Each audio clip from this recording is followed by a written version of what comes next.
Nah, topik ini menjadi sesuatu yang menarik perhatian saya, Bapak Ibu. Saya tidak tahu Bapak Ibu mengikuti kanal YouTube-nya Menacem Ali ya, tapi saya pikir Menacem Ali beberapa waktu yang lalu dia menampilkan sebuah topik ya.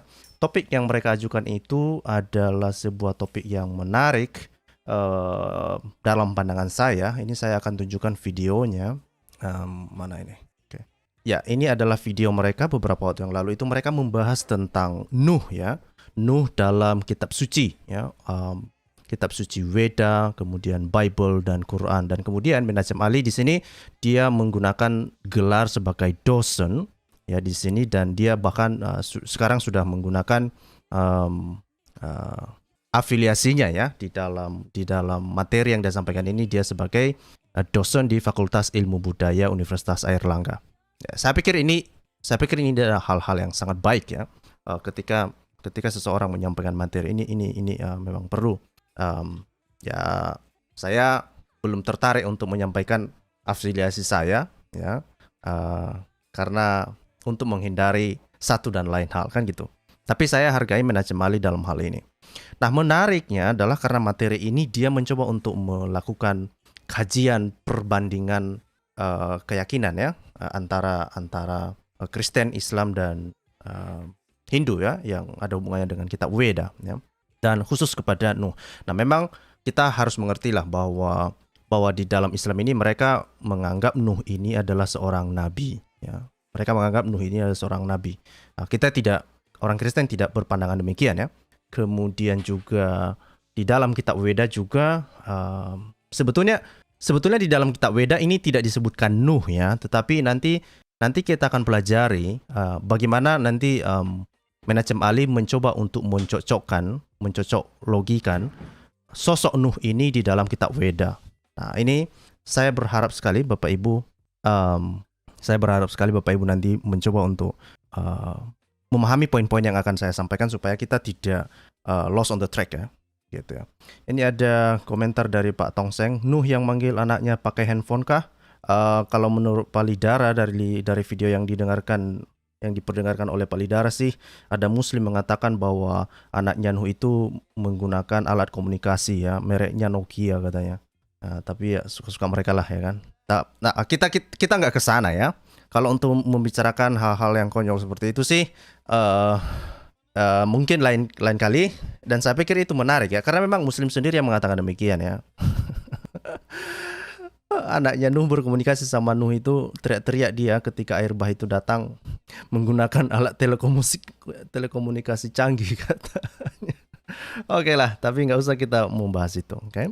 Nah, ada beberapa yang mau saya sampaikan supaya kita, karena saya juga berusaha untuk memahami apa yang disampaikan oleh Menacem Ali ini, dan saya pikir saya sudah rangkumkan ya dengan mengcapture beberapa slide yang dia tunjukkan ya.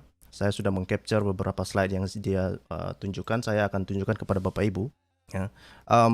Di dalam materi yang dia sampaikan itu dia mengatakan begini ya. Ini saya akan tunjukkan. Oke, kelihatan ya. Oke, mana ini? Oke, ini dia. Jadi oke. Nah, ini adalah materi yang dia sampaikan. Yang pertama di slide selanjutnya dia mengatakan bahwa di slide selanjutnya dia mengatakan begini ya. Dan saya pikir ini pernyataan yang sangat blunder ya. Sebetulnya saya nggak tahu kenapa Menacem Ali di dalam materinya itu begitu berani menyampaikan pernyataan-pernyataan ini. Saya berharap dia tidak didemo oleh Muslim ya. Karena nanti kalau Bapak Ibu atau Muslim mencoba untuk meresapi apa yang disampaikan oleh Menacem Ali ini, saya nggak tahu apakah Menacem Ali ini seorang Muslim atau tidak. Tapi lihatlah apa implikasi dari apa yang dia sampaikan ini ya. Mari kita lihat dari hal ini dulu. Dibilang begini ya. Ini judulnya Kitab Manawa Dharma Sastra. Nah, ini kitab ini sebetulnya adalah bagian dari kitab Weda ya. Dan ini dipercaya sebagai kitab yang tertua di dalam agama Hindu. Nah, sebetulnya ini adalah pandangan-pandangan di dalam ilmu sejarah lah kira-kira ya. Dalam penelitian sejarah mereka berpandangan, atau peneliti berpandangan bahwa ini adalah salah satu kitab yang tertua di dalam agama Hindu. Okay? Dan Menacem Ali membuat quotes di sini. Dia bilang semua teks dari berbagai latar agama yang bermacam-macam sebenarnya merekam The Great Heritage yang sumbernya berasal dari Tuhan yang mengisahkan tentang keturunan orang saleh yang naik ke Bahtera Nuh. Nah, sebagian saya setuju dengan apa yang disampaikan oleh Menachem Ali, tapi sebenarnya ya sebagian besarnya ini tidaklah benar. Ya. Kalau kita mau melihat ini, karena begini, karena Menachem Ali mencoba untuk mengatakan bahwa ini semua berasal dari Tuhan. Ya, coba bayangkan ya, ada begitu banyak kitab. Ya, di sini di dalam videonya orang Menachem Ali, mereka memang hanya menampilkan 3 kitab, artinya dari Quran, kemudian dari Bible, ya dari Alkitab, dan itu nanti secara khusus kepada kitab Kejadian, kemudian kitabnya Weda, ya yang salah satunya itu adalah kitab Manawa Dharma Sastra ini. Dia mengatakan bahwa ini semua dari Tuhan. Kisah tentang Nuh yang diceritakan di dalam 3 kitab itu semuanya dari Tuhan, ya. Dan bukan hanya itu, dia bilang semua teks dari berbagai latar agama. Bayangkan, ya. Jadi saya mengartikan apa yang disampaikan oleh Menachem Ali ini sebetulnya dia bukan hanya merujuk kepada ketiga kitab ini saja, tapi kepada semua teks-teks kitab yang lain, ya. Saya nggak tahu apa yang ada di dalam pikiran Menachem Ali, ya, apakah termasuk kitab-kitab dari agama yang lain? Ya, bisa saja, ya, karena inilah quotes yang dia tuliskan, ya. Ya, inilah quotes yang dia tuliskan. Saya hanya membacakan apa yang dia sampaikan. Saya nggak tahu apakah semua Muslim setuju dengan apa yang dia sampaikan ini. Apakah semua kitab suci yang memuat tentang kisah The Great Heritage ini adalah berasal dari Tuhan? Orang Kristen tidak mempercayai hal demikian, ya. Orang Kristen tidak mempercayai hal demikian, ya. Tidak, ya. Kita mempercayai kisah yang dituliskan oleh nabi yang diinspirasi oleh Roh Kudus. Dan salah satunya di sini, kalau mengenai kisah Nuh, maka kisah yang kita percayai, kita yang diimani oleh orang Kristen adalah kisah yang dituliskan oleh Musa, ya. Karena kenapa? Musa di dalam kitabnya dia menuliskan kisah tentang Nuh ini, ya.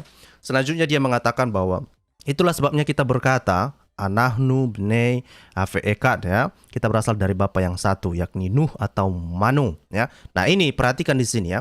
Dia mencoba untuk mengasosiasikan Nuh dan Manu. Nah, siapa ini Manu? Nanti kita akan lihat. Manu ini adalah seorang tokoh yang mengalami atau yang memiliki kisah mirip seperti kisah Nuh yang diceritakan di dalam kitab Dharma Sastra ini, ya. Dan menariknya adalah ketika Menachem Ali mengatakan bahwa kisah Manu ini, ya, sama dengan kitab Nuh dan itu dari Tuhan, gitu. Ini blunder luar biasa, ya. Ini blunder luar biasa. Kenapa blunder luar biasa? Karena ini sosok yang berbeda. Nuh yang ada di dalam Al-Qur'an, kemudian Nuh yang ada di dalam Alkitab saja itu sangat berbeda. Itu bukan orang yang sama. Apalagi Manu, sekalipun memiliki kisah yang mirip-mirip, tetapi kita tidak mengatakan bahwa mereka itu sama. Tidak, ya. Tidak sama sekali. Kenapa? Saya sudah membuat studi perbandingannya. Nanti akan kita lihat bersama-sama. Kita bahas dulu apa yang dia sampaikan, ya. Nah, jadi perhatikan, ya. Muslim di luar sana yang mendengarkan ini, coba tanyakan kepada Menachem Ali, apakah benar bahwa semua teks dari berbagai latar agama yang bermacam-macam yang merekam tentang kisah Nabi Nuh, ya, peristiwa air bah, ya, yang dialami oleh Nuh, ya, ini berasal dari Tuhan, ya. Orang Kristen yang percaya itu, tapi kalau kalian Islam mempercayai hal demikian, ya terserah kalian, ya. Saya tidak memaksakan, tapi inilah yang disampaikan oleh Menachem Ali. Oke? Kalau Muslim kalau Muslim juga belum melihat blunder semacam ini, ya itu sih derita lu, ya. Itu derita lu, ya. Selanjutnya dia mengatakan begini, ya. Kitab Manawa Dharma Sastra atau dikasihnya dalam kurung Manu Smriti Veda. Sebetulnya Manu Smriti Veda ini berbeda sebetulnya, ya. Kalau Manawa Dharma Sastra itu berbeda. Manu Smriti itu justru itu adalah sebuah kitab hukum sebetulnya, ya. Ini ternyata ada relasi, ya, teks dengan Alkitab, Bible. Padahal berdasarkan latar sejarah, peristiwa dan penulisan kitab Weda ternyata jauh lebih tua dibandingkan latar belakang kelahiran ketokohan Abraham. Dan ini berarti agama-agama Abraham yang merujuk pada 3 agama besar, yaitu Yahudi, Kristen, dan Islam, faktanya memang belum lahir dalam pentas sejarah. Fakta ini akan lebih menarik lagi bila dikaji berdasarkan pembuktian studi manuskrip tertua antara manuskrip berbahasa Ibrani yang secara filologis dapat dibandingkan dengan manuskrip berbahasa Sanskrit. Saya pikir ini tidak semuanya benar ya. Saya berharap bukan hanya Menachem Ali ya, saya berharap Menachem Ali untuk mencoba untuk menelusuri lebih jauh lagi ya, mengatakan bahwa atau memberikan indikasi bahwa kisah Nuh yang ada di dalam Alkitab atau dari Al-Quran itu berasal atau ya mungkin berasal ya. Ini sekali lagi ya, membuat indikasi ya. Berasal dari kitab Weda, ini sama sekali tidak benar. Karena kalau kita lihat nanti bagaimana kitab Weda ini diperkirakan muncul ya, dan kemudian kita bandingkan dengan Al-Quran, rentang waktunya, dan kemudian kita bandingkan dengan kitab Kejadian yang ditulis oleh Musa, nanti kita akan lihat rentang waktunya ini kapan kira-kira. Nah, ini yang saya lakukan. Bapak Ibu tadi ada banyak yang bertanya-tanya, kok kenapa lama tidak ini ya? Kenapa lama tidak on air ya? Nah, ini yang saya lakukan Bapak Ibu. Saya mencoba untuk menelusuri ini supaya saya bisa memberikan kajian yang komprehensif mengenai kisah ini, dan saya berharap Bapak Ibu mengambil poin-poin yang penting dari sini. Oke? Selanjutnya apa yang dia katakan ya? Dia mengatakan bahwa kitab Srimad Bhagavatar ya, Bhagavatam. Nah, di dalam kitab Weda ini sebetulnya ada banyak kitab-kitab juga ya. Yang harus dipahami di sini ya, beberapa ilmuwan sudah mengatakan bahwa kisah Manu di dalam kitab Weda itu memiliki berbagai versi. Makanya banyak sejarawan mengatakan bahwa kisah Manu tersebut yang ada di dalam kitab Weda itu sesuatu yang tidak bisa diandalkan ya, memiliki reliabilitas yang sangat diragukan. Kenapa? Karena kisahnya yang tidak konsisten ya. Nah, saya kurang tahu apakah ini menjadi perhatian Menachem Ali atau tidak. Saya kurang tahu apakah dia memberikan perhatian untuk hal semacam ini atau tidak. Dan bukan hanya itu, nanti kita akan lihat bagaimana konsistensi ini perlu diperhatikan untuk menarik sebuah kesimpulan atau setidaknya indikasi kesimpulan dari peristiwa kisah-kisah seperti ini ya. Dan ini menarik ya. Dia bilang begini, kitab Manu Smriti Veda sebagai kitab hukum memang diwahyukan Tuhan. Perhatikan ini, Muslim. Ini terutama kepada Muslim, karena Kristen tidak percaya hal ini ya. Kita orang Kristen tidak percaya bahwa kitab Manu Smriti Veda itu sebagai kitab suci, tidak. Tapi seorang dosen, seorang Menachem Ali mengatakan ini adalah sebuah kitab hukum memang diwahyukan oleh Tuhan katanya. Nah, mungkin itu Allah SWT yang mewahyukan ini, silakan. Oke ya, silakan ya. Kalau Muslim mengatakan bahwa Tuhannya Muslim Allah SWT itu sama dengan Tuhannya orang Hindu, itu urusan kalian. Makanya saya bilang ya, kalian Muslim jangan kalian protes ke saya. Tapi saya sangat tertrigger dengan materi yang disampaikan oleh andalan kalian ini ya, polemikus andalan kalian ini ya. Perhatikan ini yang dia bilang. Kenapa dia mengatakan, saya yakin hanya gara-gara penyebutan nama di situ ya, penyebutan nama atau keturunan dari Manu ya, tokoh Manu yang ada di dalam kitab Weda ini. Dia bilang di sini, Manu saat itu mempunyai 3 orang putra. Dalam teks Vedic Sanskrit namanya disebut Charma, Sarma, Yaveti. Nah, kemudian ya, dalam teks Vulgata Latina nama mereka disebut dengan nama Cham, Siem, Yafet ya. Sementara itu dalam kitab Tawir Al-Mikbas, Tafsir Ibnu Abbas, nama-nama bertradisi Arab tersebut juga ada kesejajarannya dalam tradisi Arab Islam, yakni Cham, Sam, dan Yafat. Nah, perhatikan ini Bapak Ibu ya. Perhatikan ini Bapak Ibu. Di dalam teks Vedic Sanskrit, ini ada penyebutan nama dari keturunan Manu ini, namanya Charma, Sarma, dan Yafet. Ya. Mungkin Bapak Ibu langsung terbersit ya, oh jangan-jangan ini anaknya ini sama dengan anaknya Nuh. Nah, ini memang yang dibanding-bandingkan oleh Menachem Ali. Sepertinya ini tokoh Manu ini sama dengan tokoh Nuh yang ada di dalam Alkitab, karena nama keturunan mereka mirip-mirip tuh. Nah, Menachem Ali mencoba mengatakan bahwa ini juga yang diimani oleh Islam, ini juga yang dipahami oleh Islam, ini juga yang ada di dalam literatur Islam. Tidak, ya. Di dalam Al-Quran itu tidak disebutkan sama sekali, dan Menachem Ali mengatakan memang itu hanya ada di dalam tafsir, ya, secara khusus di dalam tafsir Ibnu Abbas. Pertanyaannya, dari mana Ibnu Abbas mengambil atau merujuk literatur semacam itu? Itu pertanyaan itu. Ya, saya berharap Menachem Ali mengambil poin ini. Ya, saya berharap Menachem Ali mengambil waktu untuk memikirkan ini, dan saya menunggulah. Ya, ini ada pertanyaan serius dari saya. Ini dari mana Ibnu Abbas? Dari mana Ibnu Abbas mendapatkan nama yang mirip-mirip dengan nama keturunan dari Manu ini? Ya, Sarma, dan Yafet. Apakah dia mengikuti kitab yang ada di dalam kitab Weda, atau dia mengikuti narasi yang ada di dalam kitab Kejadian? Ya. Itu yang pertama. Itu pertanyaan saya kepada Menachem Ali. Silakan dijawab. Saya akan menunggu jawabannya. Oke? Nah, yang kedua, saya kurang tahu apakah Menachem Ali menyadari ini, bahwa kalau kita lihat di dalam kisah Manu, ya, di dalam kisah Manu, nama anak, ya, itu Sarma, dan Yafet, itu tidak selamat dari banjir Nuh itu, atau banjir air bah itu, ya. Tetapi di dalam kisah, misalnya kalau kita lihat di dalam kisah Nuh di dalam Kejadian, justru seluruh keluarga Nuh, ya, 8 orang mereka itu selamat. Menariknya di dalam kitab Al-Quran, ini tidak disebutkan sama sekali, dan bahkan disebutkan bahwa anak dan istri Nuh yang menurut kisah Al-Quran itu mereka menolak untuk naik ke bahtera Nuh dan mereka tenggelam, ya. Nah, ini nanti kita akan lihat beberapa perbedaan ini supaya Muslim memiliki perbandingan yang utuh dari kisah-kisah semacam ini, ya. Jadi silakan nanti dibandingkan. Selanjutnya mari kita lihat, ya. Ini bahkan Menachem Ali memberikan catatan di bawahnya, dibilang di sini bahwa Manu diperintahkan Tuhan. Perhatikan ini, ya.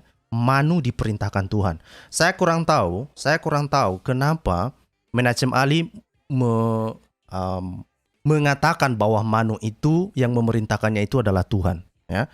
Sepengetahuan saya, yang memberitahu kepada Manu. Nah, ini penelusuran literatur, ya, nanti akan saya tunjukkan, ya. Yang yang memberitahukan kepada Manu tentang datangnya air bah ini adalah Dewa Wisnu, ya. Dewa Wisnu yang menjelma menjadi ikan, ya.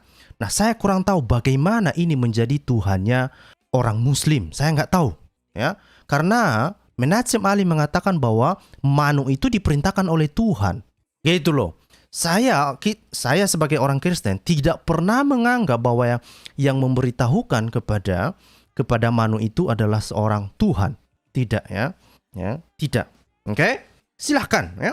Silahkan kalian percaya bahwa Tuhan kalian itu Dewa Wisnu sama dengan Allah SWT yang menjelma jadi ikan. Silahkan. Kalau kalian tidak percaya, nanti akan saya tunjukkan deh, ya. Selanjutnya apa dibilang Menachem Ali? Dibilang sini, ketika terjadi banjir besar setelah periode Caksusa, Manu, dan seluruh dunia tenggelam dalam air, maka Tuhan berinkarnasi sebagai ikan. Nah, ini yang saya bilang tadi. Dan melindungi Viva Vasta Manu dengan menempatkan beliau di atas bahtera. Nah, jadi kisahnya sebetulnya adalah bahwa Manu ini diperingatkan oleh Dewa Wisnu, ya, Dewa Wisnu yang telah menjelma menjadi ikan, ya. Jadi pada saat itu Wisnu itu ketika dia menemukan sebuah ikan, ya, kemudian ikan ini sedang sekarat, kemudian Manu ini menyelamatkan ikan ini, dan setelah dia selamatkan, lalu ikan itu ngomong sama si Manu, dia bilang sama si Manu, akan ada datang air bah dan kamu harus membuat bahtera, ya. Kamu harus membuat bahtera supaya kamu selamat. Dan kemudian ketika banjir itu terjadi, kemudian bahtera itu di ekornya ikan tadi itu, ya. Di ekornya ikan itu diikatkanlah bahtera Nuh itu, dan kemudian ikan Wisnu ikan itu membawa bahtera Nuh itu ke dalam lautan untuk menyelamatkan si Manu ini. Nah, menariknya adalah bahwa ada kisah-kisah menarik apa yang terjadi setelah banjir surut. Nah, nanti kita akan lihat. Ngeri nih, coy. Ya, ngeri. Ya, jadi sekali lagi, apakah Dewa Wisnu adalah Allah SWT? Saya nggak tahu, tapi Menachem Ali menyebutnya sebagai Tuhan. Suka-suka mula Menachem Ali. Ya, kalau Muslim nanti ada yang demo sama itu tanggung jawabmu. Oke. Nah, selanjutnya apa yang dia katakan? Lihat ini. Itulah sebabnya kitab hukum yang diterima Manu ini disebut juga kitab Manu Samriti Veda atau disebut kitab Munawa Dharma Sastra. Menariknya nama Manu seakar dengan penyebutan man atau human dalam bahasa Inggris yang satu rumpun dengan bahasa Sanskrit, dan dari istilah Manu inilah ini cocoklogi ya. Ya, kalau kamu mengatakan bahwa Manu itu kemudian itu man, lalu itu sebetulnya merujuk kepada manusia karena satu rumpun berasal dari Manu. Ya, kamu aja yang percaya itulah. Muslim kalian mungkin percaya sebagai keturunan Manu, silakan ya. Kita tidak percaya bahwa kita ini keturunan Manu. Tahu nggak kenapa? Karena setelah banjir, ini catat ini baik-baik. Setelah banjir surut, Manu itu tinggal dialah yang hidup satu-satunya. Dari mana istrinya? Istri Manu ini itu dari air. Lalu karena setelah banjir surut, Manu ini menjadi seseorang pencipta. Lalu dia menciptakan istrinya itu dari air. Lalu mereka memenuhi bumi. Pertanyaannya, kalian percaya, Muslim percaya nggak kisah semacam itu? Bahwa kalian ini adalah keturunan Manu. Suka-suka kalian lah. Ya, kita nggak percaya kisah semacam itu ya. Kita nggak percaya semacam itu. Oke, untuk membuatnya lebih detail ya. Nah, sebetulnya kita bisa memahami hal ini. Kenapa para polemikus Muslim mengangkat kisah ini? Kenapa mereka ini mencoba untuk mengangkat kisah ini? Karena mereka mungkin sudah sakit kupingnya, ya. Dan saya yakin sekali itu ya. Sakit kuping mereka ketika selama ini kita terus bongkar bahwa kisah-kisah yang ada di dalam Al-Quran ini banyak sekali terkait dengan kisah dongeng. Dan kisah-kisah yang ada di dalam Al-Quran sekalipun mereka mengutip misalnya penyebutan ya, menyebut nama-nama nabi yang ada di dalam Alkitab ataupun tokoh-tokoh yang ada di dalam Alkitab, tapi mereka memiliki kisah-kisah yang lucu-lucu ya.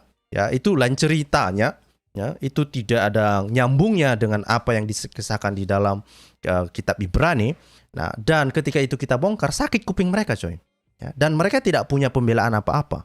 Lalu mereka mencoba untuk mengangkat ini. Lihat, kalau begitu bagaimana dengan kisah Nabi Nuh? Lah kan kisah semacam itu kan mirip-mirip dengan kitab Manu yang ada di dalam kitab Weda. Tunggu dulu kawan. Sebetulnya kamu menyerang Islam, kamu menyerang Alkitab atau kamu menyerang Allah SWT? Menachem Ali, sekali lagi ini pertanyaan kedua saya. Ya, pertanyaan kedua saya. Menachem Ali murni membela Allah SWT, membela Al-Quran, membela Muhammad, atau menyerangnya sih? Ya. Kamu ini sebetulnya sedang mengatakan bahwa apa yang dikatakan oleh Allah SWT atau setidaknya apa yang diimani oleh Muhammad itu tidaklah benar. Ya, kenapa? Ini saya akan tampilkan ya. Karena ketika kamu meragukan kisah yang ada di dalam kitab Ibrani, maka Islam salah. Ini ingat baik-baik ya. Saya ulangi kepada Muslim, ketika ada Muslim mengatakan bahwa, atau ketika ada Muslim tidak mengimani apa yang ada di dalam Alkitab, sebetulnya itu menunjukkan bahwa Islam salah. Kalaupun Muslim mengimani apa yang ada di dalam Alkitab, itu pun tetap juga Islam salah. Nah, sekarang Menachem Ali mencoba untuk menyerang narasi Nuh yang ada di dalam Alkitab dengan melakukan cocok logi dengan kisah Manu yang ada di dalam kitab Weda. Sebetulnya siapa yang dia serang? Allah SWT. Ya, sebetulnya siapa yang dihancurkan atau agama apa yang dihancurkan oleh Menachem Ali ini? Islam sendiri. Kenapa? Ini saya kasih pengantar ya. Ini saya tunjukkan deh. Ya. Saya akan tunjukkan. Ya. Oke. Nah, ini coba ini dipahami baik-baik ya. Oke. Coba ini dipahami baik-baik. Saya berharap Muslim memberikan perhatian untuk ini. Karena tidak ada tujuan saya untuk menyerangmu di sini ya. Bukan. Tapi mengedukasimu ya. Untuk mengajak kamu berpikir waras. Oke. Perhatikan ya. Saya sudah menyusun beberapa informasi. Misalnya apa yang dikatakan oleh Muhammad melalui wahyu Al-Quran lah ya. Wahyu dari Aulus SWT yang dituliskan di dalam Al-Quran, dan tentu saja Muhammad yang menyampaikan ini yang dia terima dari Jibril ya. Kalau kamu lihat misalnya di dalam surah Al-A'raf ya, mulai dari ayat 156 sampai 157, apa yang dikatakan di sini? Tetapkanlah untuk kami kebaikan di dunia ini dan di akhirat. Sesungguhnya kami kembali bertobat kepada Engkau. Nah, ini terjemahan saya ambil dari terjemahan Kementerian Agama Republik Indonesia ya. Nah, kemudian dibilang, siksaku akan aku timpakan kepada siapa yang aku kehendaki dan rahmatku meliputi segala sesuatu. Nah, ini saya sudah bold.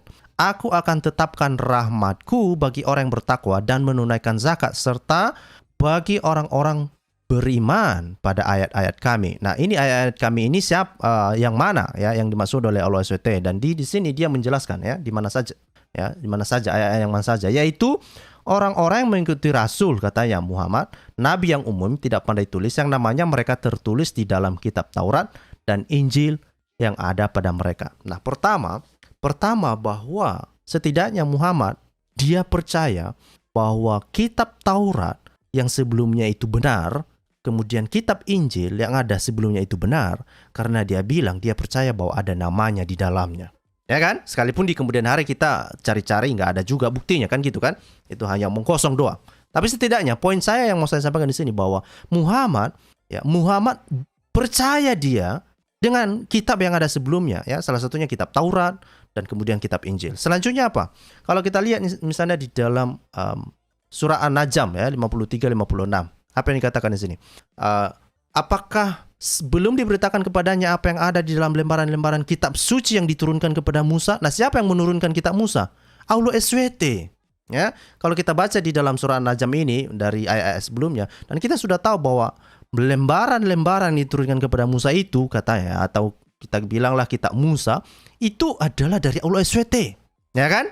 Nah, pertanyaannya, ya, sekali lagi, Muslim, kalau kamu bilang bahwa kisah Nuh yang ada di dalam kitab Kejadian, yang ada di dalam kitabnya Musa, bukan dari Tuhan, bukan kebenaran, berarti kamu sedang melawan Aulus SWT. Kamu sedang mengatakan bahwa Aulus SWT ini bohong. Kamu ini ngapain? Kamu sedang menghancurkan Islam atau apa ini? Sadar dong. Oke? Nah, ini kemudian lagi misalnya di dalam Al-Maidah ya, Al-Maidah 46. Sebetulnya ada banyak ayat-ayat yang mana kita bisa melihat bahwa di dalam ayat-ayat Al-Quran itu, Muhammad sendiri dia percaya pada Taurat, dia beriman kepada Taurat, dan bahkan dia bersumpah ya pada kebenaran kitab Taurat itu sendiri ya. Nanti akan saya tunjukkan apa buktinya. Jadi ketika Muslim meragukan, sekali lagi, ketika Menachem Ali atau Muhammad Ali mencoba untuk meragukan dan mendatangkan keraguan-raguan kepada Muslim untuk meragukan kebenaran yang ada di dalam kitab Taurat, kamu sedang mengolok-olok Aulus SWT. Kamu sedang mengolok-olok kitabnya Aulus SWT. Kamu sedang mengolok-olok Muhammad. Kamu sedang tidak mempercayai Muhammad. Kamu sedang mengatakan bahwa Muhammad ini sedang ngigo atau sedang berbohong, sedang mengatakan yang tidak benar. Kalian percaya Muhammad, Muslim? Kalian percaya Muhammad atau percaya Muhammad Ali di sini? Muhammad Ali mengatakan no, ya. Kisah-kisah yang ada ini itu dibilang Muhammad Ali, ya, itu Nuh yang ada di dalam kitab Kejadian juga itu ya mirip dengan kisahnya Manu yang ada di dalam kitab Weda. Kenapa Aulus SWT tidak pernah menyebutkan tentang kitab Weda ini kalau begitu? Ini pertanyaan yang ketiga dari saya, ya. Kenapa Aulus SWT tidak pernah menyebutkan kitab Weda ini? Kenapa dia tidak pernah memberitahu kepada Muhammad bahwa dia juga menurunkan kitab Weda, yang mana di dalamnya ada kisah tentang Manu, yang mana Manu ini diselamatkan oleh seorang ikan, yang mana ikan ini adalah seorang jelmaan dari Dewa Wisnu. Come on, ya, come on. Ini Tongseng kasih donasi ya. Ya, tentu saya suka dengan uang ya, tapi saya berharap Bapak Ibu kasih donasi ke yang membutuhkan ya. Saya bukan tidak butuh uang ya, saya suka membelanjakan uang, tapi lihat tetangga ya. Kalau ada saat ini sedang musim dingin ya. Kalau ada yang tidak ada selimut, kasih selimut ya. Kalau nggak ada yang punya baju, kasih dia baju. Kalau nggak ada yang belum makan, kasih dia makan ya. Nanti kalau saya kesusahan duit, saya akan pasti minta dari Bapak Ibu untuk membantu saya. Tapi untuk saat ini, mari kita fokus untuk membantu yang lain dulu, yang lebih memberikan waktunya lebih sungguh-sungguh untuk mengabarkan Injil. Oke? Dan oke lah, terima kasih untuk donasinya Pak Tongseng. Tuhan memberkatimu. Kita lanjut dulu. Oke? Nah ini kan, jangan kasih donasi sekarang. Ini mengganggu pemikiran saya. Kalau kasih donasi nanti aja. Alright? Nah, ini kalau kita lihat di dalam Al-Maidah ya. Al-Maidah 5 ayat 46 ya. Ini kalau kita lihat di dalam Al-Maidah 5 ayat 46 ya. Dikatakan di sini, kami meneruskan jejak mereka ya. Para nabi Bani Israel dengan mengutus Isa putra Maryam membenarkan. Ya, ini membenarkan ya ini. Jadi Allah ini membenarkan. Apa yang dibenarkannya? Membenarkan apa? Ya, kitab suci yang sebelumnya yaitu Taurat. Jadi sekali lagi Muslim, saya bukan mengolok-olok kamu ya di sini. Saya sedang mengingat kamu percaya Allah SWT, kamu percaya Muhammad, atau kamu lebih mempercayai Muhammad Ali di sini. Muhammad Ali sedang mengolok-olok Tuhanmu di sini. Kamu sadar nggak Muslim yang dilakukan oleh Muhammad Ali di sini? Saya nggak tahu kenapa ya. Kok saya yang lebih concern untuk masalah ini. Tapi dari kalian sendiri, kalian biarkan Muhammad Ali menghancurkan iman kalian dari dalam. Saya nggak tahu kenapa kalian ini. Ya, dan banyak lagi. Nah, poin saya sebetulnya ya di dalam ayat-ayat yang saya quote ini sebetulnya poin saya bahwa intinya Muhammad percaya pada kebenaran kitab Taurat. Nah, kitab Taurat itu apa? Kejadian, Keluaran, Imamat, Bilangan, Ulangan ya. Itulah kitab Musa. Oke. Nah, jadi memang ada pembelaan Muslim di luar sana ya. Mereka mengatakan bahwa itu ya kitab Musa yang sekarang atau kitab Alkitab yang ada sekarang itu sudah diubah-ubah, itu isinya nggak semacam itu. Nah, itu adalah tuduhan palsu ya. Karena sampai sekarang kamu tidak bisa menunjukkan mana yang asli. Dan yang kedua adalah Al-Quran tidak mengatakan demikian sebetulnya ya. Pandanganmu saja yang mengatakan demikian. Al-Quran hanya mengatakan atau Muhammad hanya mengatakan bahwa ada orang-orang yang mencoba untuk menuliskan atau mencoba untuk mengubah-ubah isi mengubah-ubah isi Alkitab itu sendiri untuk dijual, untuk mencari untung. Tapi Alkitab itu sendiri tidak berubah ya. Tidak berubah karena itu dilakukan oleh orang-orang tertentu. Kenapa? Ternyata misalnya ini di dalam Ali Imran ya, Ali Imran dikatakan ya, Muhammad mengatakan itu ada orang-orang yang tidak sama ya, ada orang-orang lain yang justru ada golongan yang lurus, artinya mereka membaca ayat-ayat Allah itu dengan bersujud sholat ya. Nah, artinya apa ya? Ada memang orang-orang yang mencoba untuk menggunakan ayat-ayat Alkitab ini sebelumnya itu yang ini sebetulnya yang disampaikan oleh Muhammad di situ. Ada orang-orang menggunakan ayat Alkitab ini untuk keuntungannya. Tetapi Muhammad juga mengatakan ada golongan yang lain, mereka itu tidak sama ya. Ada ahli kitab yang mereka itu orang-orang lurus ya. Ya, mereka menjalankan, mereka percaya, mereka berdoa, mereka sholat ya, mereka membaca Alkitab itu ya dengan cara yang benar. Jadi itu bukan masalah pemalsuan Alkitab. Bukan itu. Tapi orang-orang yang mencoba untuk mencari keuntungan ya. Muhammad sendiri kok yang mengasih tahu itu.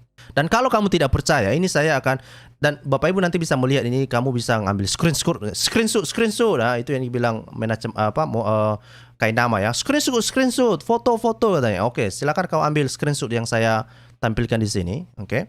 Dan kalau kamu masih belum jelas, ini ada satu hadis di mana Muhammad di sini dia mengatakan bahwa dia beriman pada kitab Taurat. Oke? Ini misalnya di dalam Sunan Abu Daud ya. Sunan Abu Daud 3859 dikatakan telah menceritakan bla bla bla bla bla ya. Ini dikatakan beberapa orang Yahudi datang dan mengundang Rasulullah untuk hadir ke Kuf ya, tempat dekat Madinah ya. Lalu beliau mendatangi mereka di tempat yang biasa ya, mereka gunakan untuk mengaji. Mereka berkata, "Wahai Abul Qasim, ya, seseorang laki-laki di antara kami berzina dengan seorang wanita, maka tetapkanlah hukum bagi mereka." Mereka lantas memberi bantal Rasulullah ya, untuk digunakan duduk. Beliau pun duduk. Kemudian beliau minta diambilkan Taurat. Nah, perhatikan ini ya. Jadi ini Muhammad menerima Taurat di sini ya. Dia pegang Taurat itu. Kira-kira lah kalau Taurat yang dipegang oleh Muhammad ini adalah Taurat yang sudah diubah-ubah, kira-kira Muhammad mau nggak bersumpah? Mau nggak melakukan tindakan semacam ini? Tentu tidak. Jadi pada saat itu kita bisa menganggap bahwa Muhammad menerima kitab Taurat yang benar. bukan kitab Taurat yang diubah-ubah, ya. Percaya. Ya, dia percaya, bukan hanya percaya, dia beriman, ya. Perhatikan baik-baik, ya. Kemudian beliau minta diambilkan Taurat. Naskah Taurat itu lalu diberikan kepada beliau. Kemudian beliau menarik bantal yang didudukinya dan meletakkan Taurat tersebut di atasnya seraya bersabda, "Aku beriman kepadamu dan kepada Zat yang menurunkanmu." Artinya apa? Dia percaya kepada kebenaran kitab Taurat itu yang ada di tangannya. Artinya apa? Pada masa Muhammad dia menerima, oke, setidaknya gitulah, kita anggap begitu ya. Setidaknya bahwa Muhammad menerima kitab Taurat yang dia percaya itu adalah sebuah kebenaran. Ya kan? Dan dari mana? Lalu pertanyaan kemudian, saya pikir ini adalah fair ya, fair square ya. Apakah kitab Taurat yang ada pada masa Muhammad ini sama dengan kitab Taurat yang kita miliki saat ini? Dan apakah sama dengan kitab Taurat yang ada sebelum Muhammad? Sama. Jadi tuduhan Muslim bahwa Alkitab itu diubah-ubah, dipalsukan, itu sesuatu yang tidak benar ya. Muhammad hanya mengatakan ada orang-orang yang mengambil keuntungan dari ayat-ayat Alkitab. Oke? Jadi sekali lagi, tanyakan kepada Muhammad Ali, kenapa dia meragukan kebenaran Taurat? Karena Muhammad sendiri percaya dia, tapi Muhammad Ali sepertinya meragukan Muhammad dia ini. Oke? Kalian tanya, Muhammad Ali, Menachem Ali, kamu ini Muslim atau bukan sih? Hah? Kamu ini Muslim atau bukan sih? Ah, gitu dia. Ya.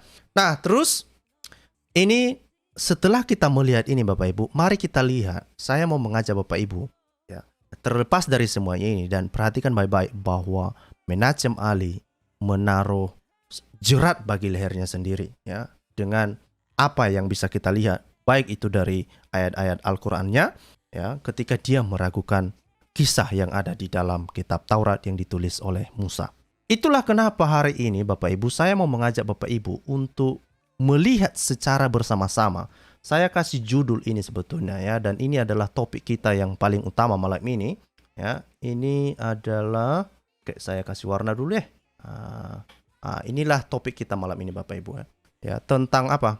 Tentang ya, studi perbandingan peristiwa air bah menurut Musa, kemudian menurut Sinleku Unini, kemudian menurut biasa, dan menurut Muhammad. Jadi bukan hanya 3 yang mau saya bandingkan di sini. Justru saya mau membandingkan 4 sumber sekaligus. Karena ini sumber ini, ya Muhammad Ali menganggap bahwa sumber dari kitab Weda ini adalah sesuatu yang sangat lama. Maka itulah kenapa saya ikut sertakan. Tetapi saya mau mengikut sertakan sebuah inskripsi yang jauh lebih lama yang dipercaya oleh para ilmuwan, yang katanya juga memiliki informasi yang mirip-mirip dengan kisah air bah ini. Oke? Nah, mari kita mulai dulu ya. Mari kita mulai dulu. Saya sudah menghabiskan waktu saya untuk merangkum materi ini, dan saya berharap sekali lagi mohon kepada Bapak Ibu untuk mengambil poin-poin penting dari apa yang saya sampaikan ini. Ini video mungkin terlalu panjang. Kamu boleh mengeditnya, kamu boleh mengedit ulang, kamu boleh mengambil poin-poin penting. Silakan bagikan supaya di luar sana jangan sampai dibodoh-bodohi atau dikelabui oleh pemikiran-pemikiran disampaikan oleh Menachem Ali. Oke? Nah, ini yang saya bilang tadi ya, ada ratusan cerita dan legenda tentang banjir air bah di seluruh dunia. Nah, itu makanya saya bilang tadi ya. Makanya ketika Menachem Ali mengatakan bahwa semua teks dari berbagai latar agama bermacam-macam sebenarnya merekam the great heritage yang sumbernya berasal dari Tuhan. Nah, saya nggak tahu apakah yang dimaksud oleh Menachem Ali adalah semua atau ratusan cerita ini berasal dari Tuhan. Saya nggak tahu. Tetapi kita orang Kristen tidak percaya hal semacam itu. Kita tidak konyol ya. Kalau Muhammad Ali mengajarkan hal demikian, silahkan. Ya, kita tidak menganggap demikian. Ya, jadi ada sebuah buku, saya juga membaca bukunya. Ini dia menyebutkan bahwa ada ratusan, ya, lebih jelas itu lebih spesifiknya dibilang 270 lebih ya. 270 versi cerita ini tersebar di seluruh dunia tentang banjir atau air bah ini ya. Nah, ini dia dibilang bahwa tahukah Anda bahwa cerita banjir sedunia ditemukan dalam catatan sejarah di seluruh dunia menurut Dr. Duane Giss dalam bukunya yang populer ya, itu judulnya itu Dinosaurs by Design. ada lebih ada lebih dari 270. Jadi ada 270 lebih cerita semacam itu ya. Sebagian besar memiliki tema yang sama dan karakter yang mirip. Begitu banyak kisah air bah dengan kemiripan seperti itu tentunya berasal dari air bah pada zaman Nuh. Nah, sebetulnya apa yang bisa kita ambil dari sini? Ini artinya bahwa di dalam berbagai budaya mereka percaya, atau setidaknya ada sebuah kisah yang percaya bahwa pernah terjadi air bah.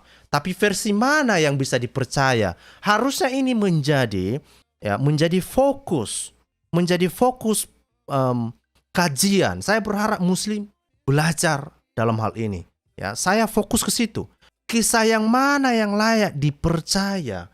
Kisah yang mana yang memiliki reliabilitas yang tinggi, yang bisa diandalkan? Ya, ada banyak kisah-kisah yang beredar di luar sana, ada banyak. Tapi bagaimana kita menggajinya dan bagaimana kita bisa mempercaya bahwa sebuah kisah tersebut adalah sebuah kisah yang layak dipercaya? Nah, nanti akan saya kasih contoh-contoh. Dan saya pikir nanti bahkan ya sedikit banyak nanti kita akan melihat sendiri cara pandang Muslim ya ketika mereka menilai sebuah sumber itu. Dan saya heran kenapa Muhammad Ali tidak menggunakan metode yang sama ya. Nah, ini hanya sekaligus mengindikasikan bahwa ini adalah sebuah peristiwa bersejarah ya, tetapi kisah itu tidak semuanya dari Tuhan ya. Ya, itu ada yang berkembang dari mulut ke mulut lalu dibumbu-bumbui, lalu ya cerita yang sebenarnya terdistorsi ya oleh waktu. Oke. Nah, banjir dahsyat di seluruh dunia yang dicatat dalam kitab Kejadian adalah peristiwa nyata yang mempengaruhi orang-orang nyata. Karena ini bukan hanya orang Israel saja yang mencatat ini ya, bukan hanya Musa saja yang mencatat kisah ini, dicatat juga oleh orang-orang yang ada di China sana, di Afrika, di mana-mana. Bayangkanlah ada 270 lebih cerita ini, ya, versinya bermacam-macam. Oke? Nah, terus dibilang ya, nyatanya orang-orang itu memang membawa pengetahuan tentang peristiwa ini bersama mereka ketika mereka menyebar, ya, ke ujung bumi. Kisah tentang air bah meskipun terdistorsi ada di hampir semua bangsa dari Babel kuno dan seterusnya. Jadi ya versi tertuanya ini ya, versi terkunonya itu ya ada yang dari Babilonia ya. Nah, bagaimana pandangan Alkitab ya? Setidaknya ini pandangan Alkitab yang ya setidaknya pandangan sederhana lah ya. Alkitab menyatakan bahwa bencana alam yang menutupi bumi pada zaman Nuh adalah fakta sejarah yang nyata. Orang-orang dengan sengaja mengabaikan mengabaikan artinya mereka melakukan kejahatan ya. Itu sebetulnya sumber atau alasan dibalik terjadinya air bah itu yang menurut narasi kitab Kejadian ya. Dibanjiri lalu kemudian musnah ya. Kemudian air bah ini meninggalkan banyak bukti, mulai dari fakta bahwa lebih dari 70% bebatuan di benua terbentuk oleh air dan mengandung fosil, hingga legenda banding yang tersebar luas. Kedua bukti ini memberikan dukungan kuat untuk peristiwa sejarah ini. Nah, ini adalah dukungan bukti arkeologis ya, kalau kita bisa melihat ya. Ada banyak fosil-fosil yang bisa ditemukan, bahkan yang ada di atas gunung setinggi apapun ya. Ternyata ada fosil-fosil bebatuan yang terbentuk oleh air. Oke? Nah, ini adalah kisah Nuh versi Alkitab ya.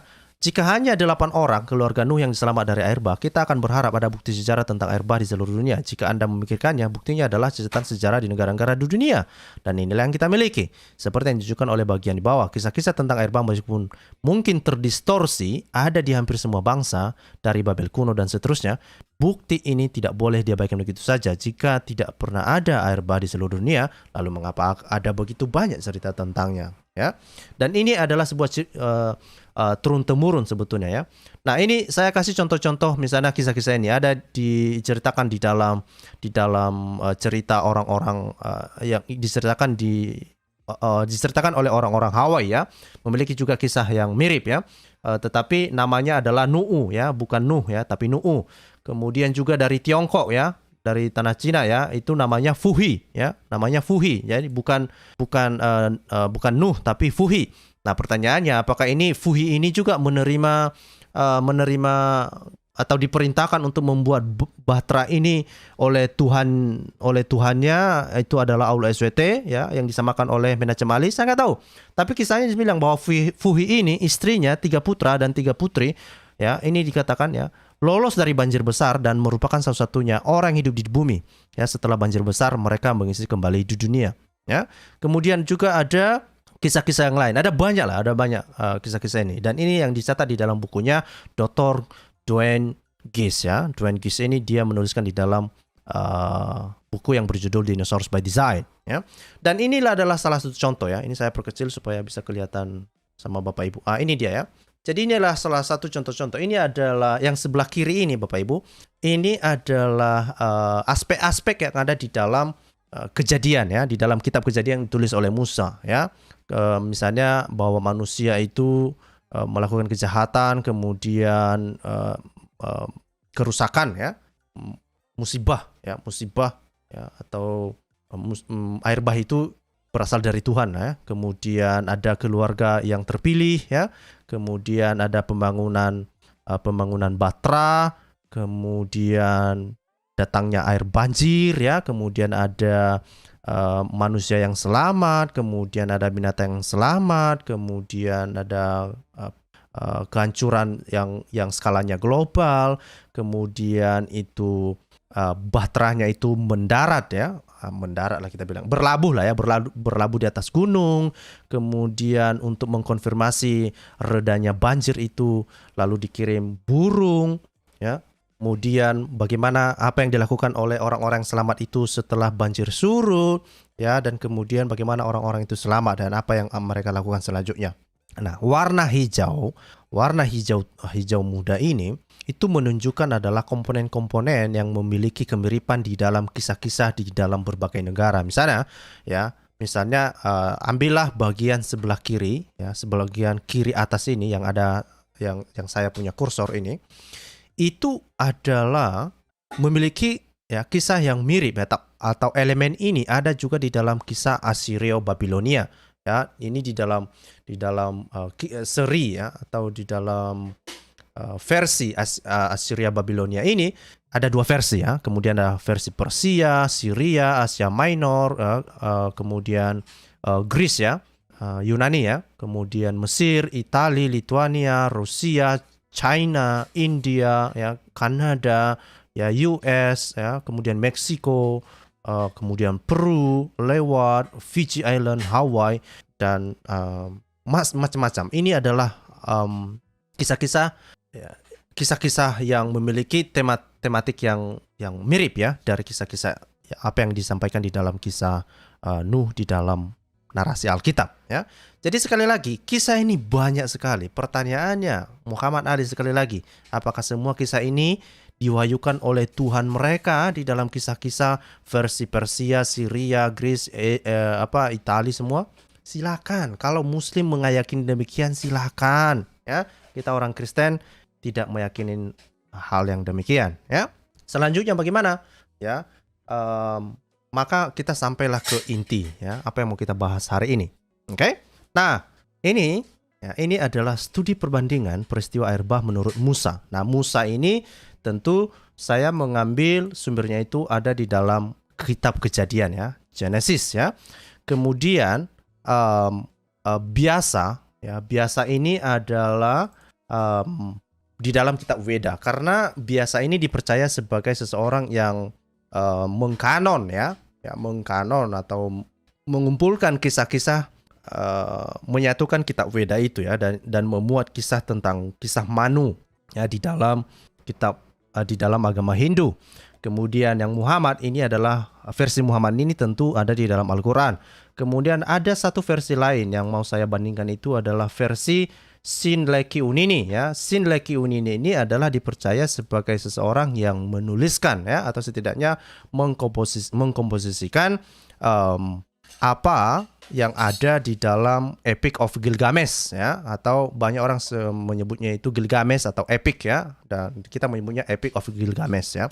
Nah, dan ini adalah sumber-sumbernya ya Bapak Ibu ya. Sumber dari sejarah ini berasal dari Epic Gilgamesh, kemudian dari kitab Kejadian, kemudian kalau dari biasa tadi itu ya, seperti yang saya sampaikan tadi, dan Muhammad Ali juga sudah menyinggungnya ya, ini berasal dari kitab Veda ya, atau Vedic ya, Sapta Brahmana, Vishnu Purana, Matsya Purana, ini ada semua disebutkan tentang kisah-kisah ini. Makanya saya bilang tadi, karena di dalam kitab Veda ini sebetulnya kita bisa singkirkan ya, kita bisa melupakan sebetulnya versi Hindu ini. Kenapa? Karena karena ketidakkonsistenan di dalam narasi yang dia miliki, ya. Tetapi ya untuk sebagai perbandingan, karena Muhammad Ali atau Menachem Ali mau mengangkat isu ini dan membandingkannya dengan kitab Veda, oke lah ya untuk bahan pembandingan.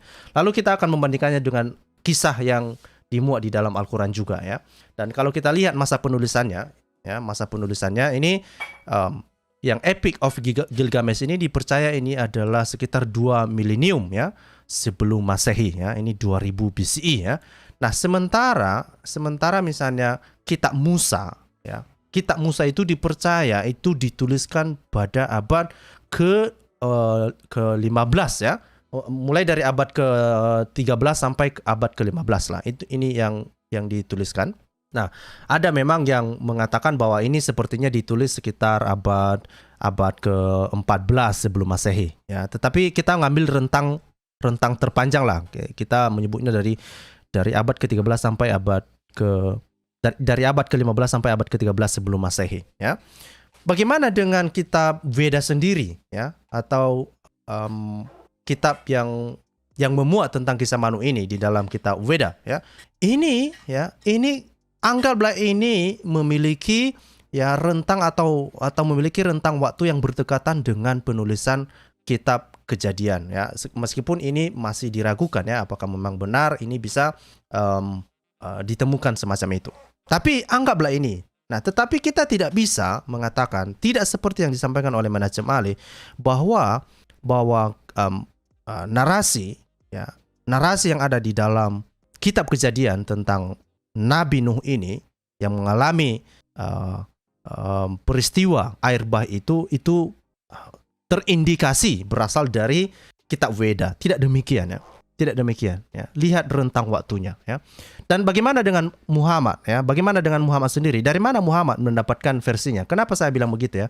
Karena versi Muhammad ini bukan, kalau kita lihat versinya ini bukan, saya yakin sekali karena saya melakukan perbandingan ini, bukan berasal dari kitab Veda, juga bukan berasal dari kitab Kejadian, juga bukan berasal dari Epic Gilgamesh. Pertanyaannya, karena versi Muhammad ini ya muncul belakangan ini sekitar dan oke lah kita bilang lah ini Al-Quran itu kan muncul di abad ke-8 ya, kita bilang demikian ya. Dari mana Muhammad memungut ceritanya? Ini adalah pertanyaan ketiga ya. Jadi tolong dicatat pertanyaan-pertanyaan saya kepada Menachem Ali ya. Jadi ini pertanyaan yang ketiga ya. Pertanyaan ketiga saya untuk Menachem Ali, dari mana Muhammad memungut ceritanya tentang kisah Nuh ini? Karena kisah Nuh yang ada di dalam Al-Quran itu justru tidak ada hubungannya dengan apa yang ada di dalam kitab Veda, juga tidak ada di dalam kitab Kejadian, dan bahkan di dalam Epic Gilgamesh. Nggak ada. Nah, kenapa saya mengikutkan Epic Gilgamesh ini? Karena banyak para ilmuwan mencoba untuk membandingkan kisah yang ada di dalam Kejadian ini sebagai kisah yang berasal dari atau mengcopy paste dari Epic Gilgamesh ya. Tetapi orang Kristen, apologet Kristen telah memberikan jawaban yang sangat baik dan berdiri tegak mengatakan bahwa Epic Gilgamesh itu bukanlah sesuatu atau kisah yang tidak dapat dipercaya ya, seperti yang saya bilang tadi ya. Dilihat ya, ada beberapa penilaian-penilaian misalnya dari konsistensi, kemudian dari apa yang bisa dibuktikan dari kisah itu sendiri. Tetapi Alkitab berdiri dengan tegak dan memberikan informasi-informasi yang banyak sekali arkeolog menemukan kebenaran ya, seperti yang dituturkan di dalam Alkitab sendiri. Bagaimana dengan Epic Gilgamesh? Kita tidak tahu apa-apa tentang hal itu. Bagaimana dengan apa yang dituliskan di dalam kitab Veda? Apakah kisah Manu di dalam kitab Veda itu bisa dibuktikan kebenarannya? Ada nggak bukti arkeologinya? Saya tidak yakin demikian ya. Saya belum menemukannya ya. Bagaimana dengan Al-Quran itu sendiri? Ya sudah tahu kita sendirilah ya. Kalau ada orang yang mempercayai apa yang disampaikan oleh Muhammad tentang sejarah, kamu perlu ya bertanya-tanya dalam hati, kenapa kamu mempercayainya? Karena kenapa? Ada banyak kesalahan-kesalahan sejarah di dalam kisah-kisah yang diceritakan oleh Muhammad di dalam Al-Quran ya. Kamu percaya itu silahkan ya. Nah, bagaimana ya misalnya kita lihat ya arrangement of the story ya. Bagaimana sejarah itu diceritakan? Itu di dalam Epic Gilgamesh itu diceritakan secara kronologis, juga di dalam Kejadian itu secara kronologis. Hanya kitab Al-Quran yang menceritakan kisah yang tidak kronologis. Kenapa tidak kronologis? Karena kisah Nuh ini ada di mana-mana. Ya, tidak disebutkan di dalam satu surah saja, tidak ya, disebutkan di mana-mana ya. Tersebar di mana-mana. Nanti akan saya tunjukkan ya. Kemudian karakter of the story ya. Nah, sekalipun banyak para ilmuwan mengatakan bahwa epi Gilgamesh ini lebih tua dari kisah atau kitab Kejadian, tetapi faktanya bahwa epi Gilgamesh ini tidak bisa dipandang sebagai sumber sejarah ya.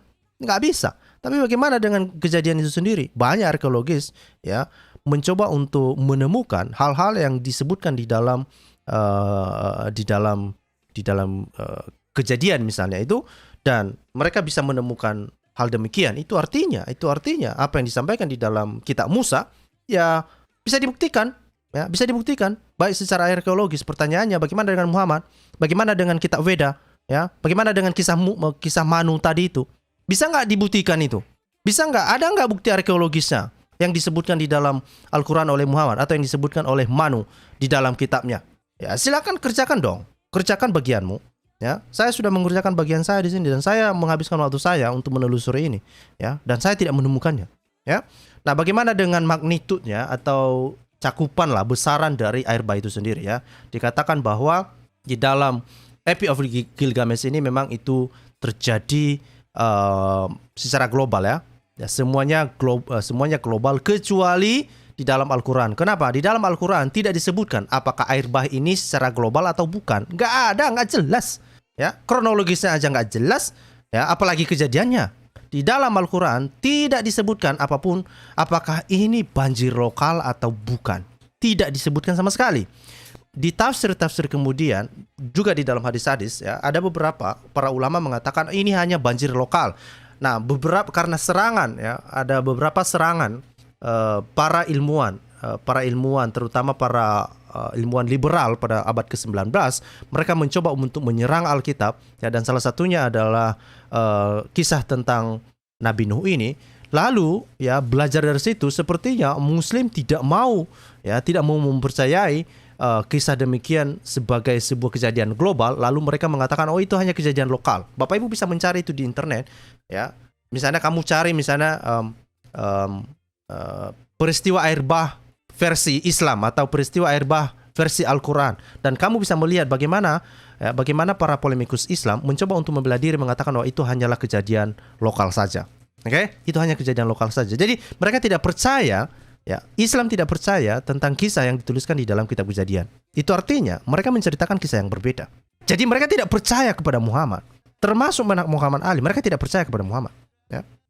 Nah, ini mengenai sumber ya atau alasan kenapa air bah ini terjadi. Nah, perhatikan bahwa baik itu di dalam Epic Gilgamesh ya, kemudian di dalam kitab Kejadian maupun di dalam kitab Veda itu dijelaskan bahwa sumber ya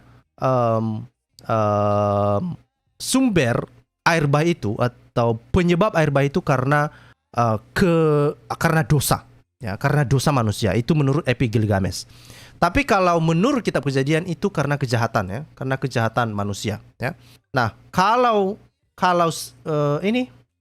di dalam kitab Veda ini bukan ya, ini bukan kejahatan manusia, tetapi penciptaan ulang ya, penciptaan ulang bumi ya. Ini yang ada di dalam kitab Veda ya. Jadi sekali lagi ya, apakah kisah yang ada di dalam kitab Veda ini berasal dari Allah SWT? Sekali lagi kalian tanyakan kepada Muhammad Ali ya. Tetapi setidaknya kita bisa melihat ini sangat berbeda ya. Alasan terjadinya air bah menurut ya kitab Veda itu adalah untuk penciptaan ulang bumi ya. Kemudian bagaimana dengan Al-Quran itu sendiri? Dia punya alasan tersendiri coy ya. Alasan tersendiri, dia bilang bahwa alasan terjadinya air bah itu karena manusia mereka tidak menyembah Allah yang tauhid. Gitu coy. Itu di dalam versi Al-Quran ya kan, berkembang di abad ke-8 ya. Jadi dibilang kalau versi-versi sebelumnya itu mengatakan itu karena dosa manusia, karena kejahatan manusia, atau karena penciptaan ulang. Versi Al-Quran beda sendiri. Dia bilang karena mereka tidak menyembah Tuhan yang tauhid. Gitu dia coy. Gitu dia ya. Nah, kemudian kalau kita lihat misalnya Bapak Ibu bisa melakukan screenshot dari sini lah ya. Nah, tetapi ini yang menarik dari sini. Ya, ini yang menarik dari sini ya, saya bilang ya. Siapa yang mengirimkan pesan-pesan semacam ini ya? Tidak seperti yang disampaikan oleh Muhammad Ali ya. Tidak seperti yang disampaikan oleh Muhammad Ali di dalam presentasinya, dia mengatakan bahwa peristiwa air bah ini diberitahukan kepada tokoh di sini, kepada manusia oleh Tuhan. Saya tidak percaya itu dan orang Kristen tidak percaya itu dan literatur tidak mengatakan demikian. Ya, kalau kita lihat di sini di dalam Epi Gilgamesh itu air bah itu diberitahu pengirimnya itu adalah dewa-dewa. Ya, dewa-dewa, Assembly of Gods. Ya, ini dewa-dewa. Ya, tentu saja ini sangat berbeda dengan narasi yang ada di dalam Kitab Kejadian. Bagaimana dengan kitab Musa? Itu yang mengirimkannya adalah Yahweh sendiri atau Elohim ya. Bagaimana dengan kitab Weda? Itu Brahma. Ya, itu Brahma. Nah, pertanyaannya apakah ini Brahma ini Allah SWT? Nggak tahu. Nggak tahu kita, ya. Nah, ini di dalam Al-Qur'an itu katanya Allah SWT, ya. Nah, ini kemudian nama orangnya ya, nama tokohnya ya. Kalau di dalam Epi Gilgamesh itu disebutkan namanya adalah Unapistim ya, Unapistim. Dalam Alkitab itu disebutkan sebagai Nuh, tapi di dalam kitab Weda itu disebutkan sebagai Manu ya, namanya itu Manu. Itu dia coy ya, Manu ya. Nah, kemudian ini yang menarik ya. Kalau di dalam Epi Gilgamesh ya, itu sebetulnya genealogi itu tidak jelas ya. Justru genealogi itu hanya bisa ditelusuri misalnya di dalam versi kitab Kejadian ya. Dan kemudian memang ada disebutkan di dalam kitabnya Weda ya, tetapi tidak bisa ditelusuri. Itu masalahnya. Sekalipun itu dijelaskan, oh ini Manu ini, karena sampai sekarang itu Manu itu bukan hanya satu orang ya. Manu itu ada sampai sekarang itu ada 14 Manu ya. Ada 14 Manu ya. Dan salah satu Manu itu inilah yang mengalami peristiwa banjir itu. Nah, kalau kita lihat di sini sosoknya adalah bahwa Manu itu bukanlah nama sosok ya, tapi gelar ya. Gelar ya. Jadi sekali lagi kepada Muslim dan juga kepada Muhammad Ali, silakan ingat ini baik-baik. Manu itu bukanlah nama sosok, tapi gelar. Karena hingga saat ini gelar Manu ini ya dipakai ya, diberikan kepada 14 sosok. Oke? Nah, berbeda dengan kisah-kisah yang lain. Nah, yang menarik lagi sebetulnya Bapak Ibu bisa mengambil poin-poin dari sini. Saya sudah membuat intisari dari sini sebetulnya ya. Yang menarik disebutkan di sini misalnya, Bapak Ibu bisa lihat mengenai penyebutan nama-nama yang selamat ya. Oke. Nah, misalnya ini adalah orang-orang yang naik ke atas bahtera itu ya, human passengers ya. Nah, siapa yang naik di atas bahtera menurut Epi Gilgamesh itu keluarganya dan beberapa orang lain ya. Tapi kalau di dalam kisahnya Kitab Kejadian itu 8 orang ya, Nuh dan keluarganya ya. Nah, anaknya itu Sem, Ham, dan Yafet. Kemudian istri-istri mereka ya, istri Noah. Kemudian 3 istri dari anaknya itu ya. Itulah yang selamat ya. Bagaimana dengan Manu? No ya. Itu hanyalah Manu yang selamat ya, hanya Manu yang selamat. Yang lain itu habis ya, meninggal semua, tidak ada yang selamat ya. Nama Sarma, Yafet, Charma itu ada sebelum kejadian air bah itu dan itu tidak disebutkan bahwa mereka selamat. Tidak ya. Satu-satunya yang selamat hanyalah Manu ya, Manu itu sendiri. Dan kemudian ini pula yang diimani oleh Muhammad Ali. Silakan. Bagaimana dengan Islam? Bagaimana dengan cerita Muhammad? Dibilang Muhammad yang selamat itu Nuh ya, yang selamat itu adalah Nuh.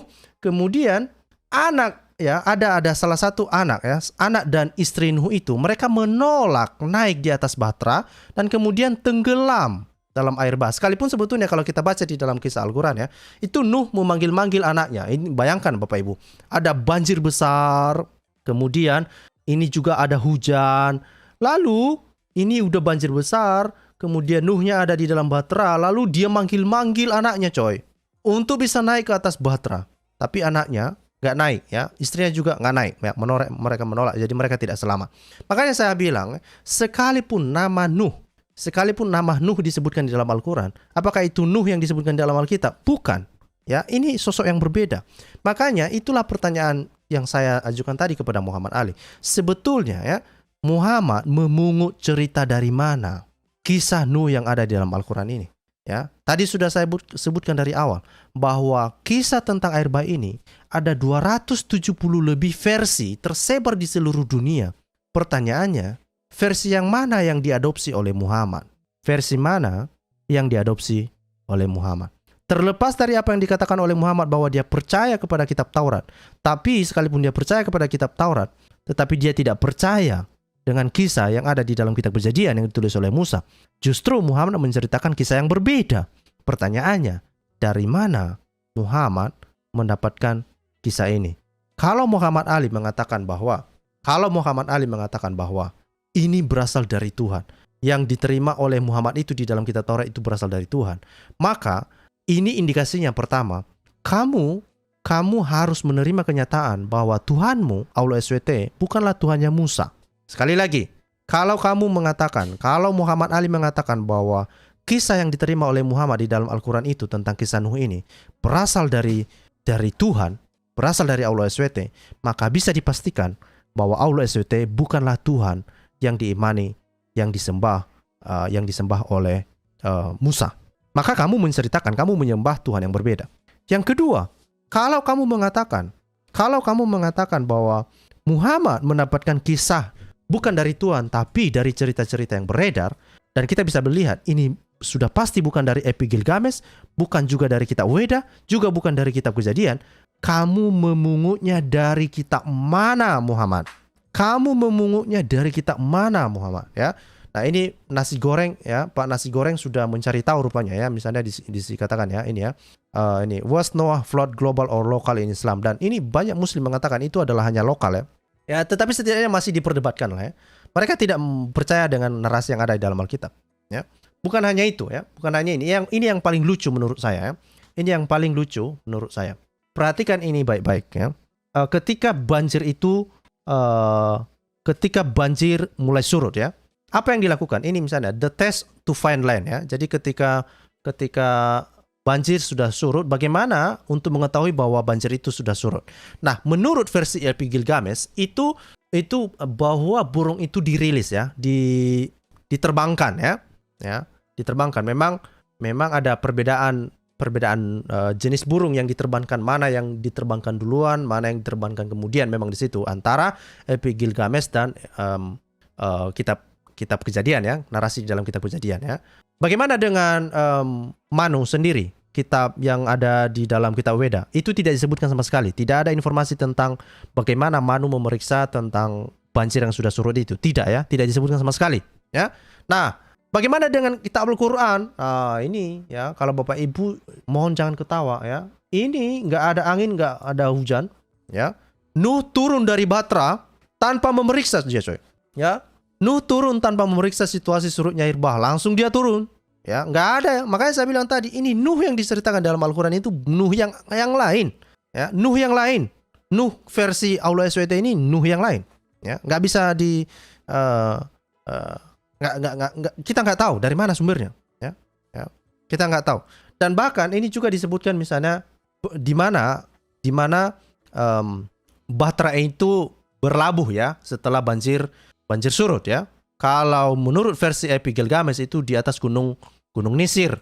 Kalau versi kitab Kejadian itu di Gunung Ararat. Kalau versinya kitab Weda itu di atas gunung Himalaya ya. Itu di atas gunung Himalaya. Tapi kalau versi Al-Quran itu di atas gunung Judi coy. Nah, memang kemudian dilakukan pencocok-cocokan ya. Muslim mengatakan bahwa gunung Judi ini itu adalah sebuah lokasi yang ada di dalam ya di kawasan Gunung Ararat gitu loh. Ngeri nggak itu? Ngeri ya. Jadi versi Al-Quran mengatakan bahwa Batra Nuh itu mendarat atau berlabuh di atas Gunung Judi. Nah, ketika ditanya di dalam literatur Islam, mereka mengatakan, oh, Gunung Judi ini tahu nggak itu di mana? Itu ada sebuah lokasi khusus itu di kawasan Gunung Ararat. Nah, gitu dia coy ya. Supaya apa? Supaya terhubung-hubung lah. Ya, supaya terhubung-hubung dengan kisah sebelumnya ya. Ya. Nah, kemudian apa yang terjadi selanjutnya ya? Apa yang terjadi kepada tokoh yang ada di dalam epik Gilgamesh ya? Itu diberikan hidup yang kekal ya. Nah, jadi kalau kita lihat di situ itu teori penyelamatannya dikasih kehidupan yang kekal. Kalau di dalam kisahnya kitab Kejadian, narasi kitab Kejadian, apa yang terjadi kepada Nuh ya?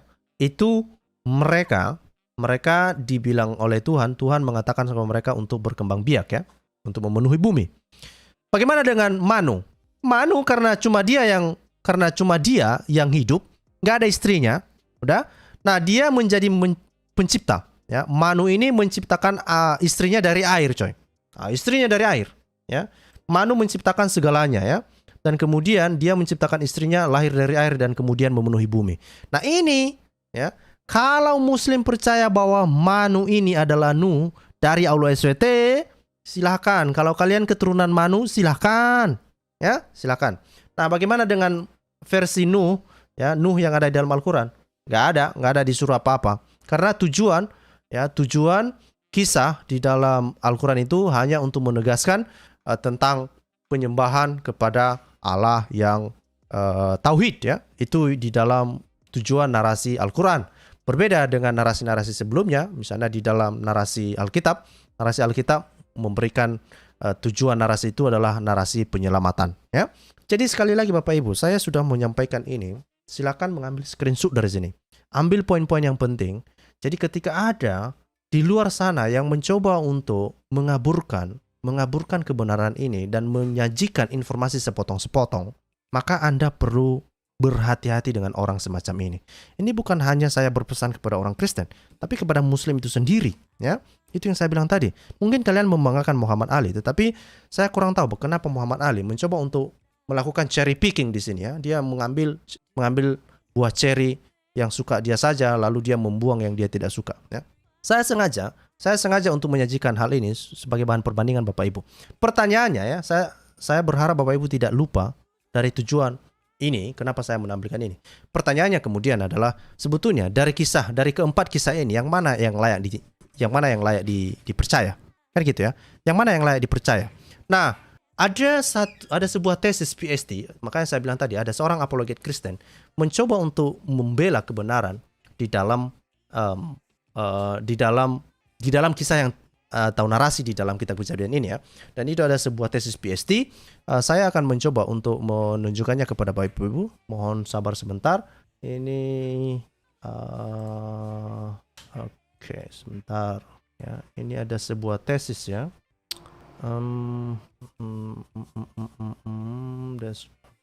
Wah, di mana ini kemarin ya?